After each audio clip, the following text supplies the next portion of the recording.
ఇవి ఏవి నువ్వు ఇచ్చిన హామీలను నువ్వు అమలు చేయలేదు. మళ్ళీ కొత్తగా ఇవే హామీలను తిరగరాసి మళ్ళీ వాటిని వెనకటికి black and white cinema release అయితే మళ్ళీ దాన్ని కొత్త టెక్నాలజీ వచ్చింది, దాన్ని కలర్లో కూడా మళ్ళీ దానికి రంగు పూసి కలర్లో రిలీజ్ చేయొచ్చు అన్నట్టు. ఇలా చంద్రశేఖరరావు ఇట్లాంటి బుడుబుడుకల మాటలు, అబద్ధాల చేతలు ఈ మేనిఫెస్టోని తీసుకొచ్చి మళ్ళీ ప్రజల్ని బురుడి కొట్టించాలని ఇన్ని రోజులు ముఖం జలక లోపల వండుకున్నాడు. ఇక చివరికి ఇప్పుడు బయటికి రావాల్సిన పరిస్థితి వచ్చింది. ఇవాళ కాంగ్రెస్ పార్టీ అభ్యర్థులను ప్రకటించగానే మేము పొగ పెడితే బొక్కలో దాచుకున్న ఎలుక బయటకు వచ్చింది. ఇవాళ చంద్రశేఖరరావు ప్రెస్ మీట్ చూసిన మిత్రులకు ఆత్మవిశ్వాసం కోల్పోయిన చంద్రశేఖరరావు స్పష్టంగా అక్కడ కనిపిస్తున్నాడు.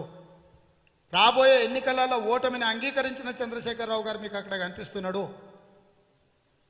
చిన్నాభిన్నమైన రాష్ట్ర ఆర్థిక వ్యవస్థను కాడి కింద పడేసిన చంద్రశేఖరరావు పత్రికా సమావేశంలో మీకు కనిపించిండు. కాంగ్రెస్ పార్టీ మీద ఏం మాట్లాడాలనో అవగాహన లేకుండా, మాట్లాడే దాంట్లో పస లేకుండా పూర్తిగా చేష్టలు ఊడిగిన చంద్రశేఖరరావు అక్కడ కనిపించిండు.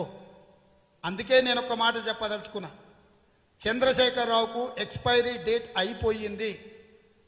నేను గౌరవంగా వారికి సూచన చేస్తున్నా, మీరు మర్యాదపూర్వకంగా ఈ ఎన్నికల బరిలో నుంచి తప్పుకొని శేష జీవితము మీరు విశ్రాంతి తీసుకోండి. ఎందుకనంటే ఇప్పటివరకు తెలంగాణ సమాజంలో అంతో ఇంతో వాళ్ళో వీళ్ళో మీ గతాన్ని చూసి మీరు కనిపించినప్పుడు నమస్కారం పెట్టే పరిస్థితి ఉంది. కాబట్టి ఈ ఎన్నికల బరిలో నుంచి మీరు తప్పుకోండి. మీ ఆరోగ్యంతో పాటు రాష్ట్ర ఆర్థిక వ్యవస్థ పూర్తిగా క్షీణించింది. ఇక మీకు విశ్రాంతి అవసరం ఉంది.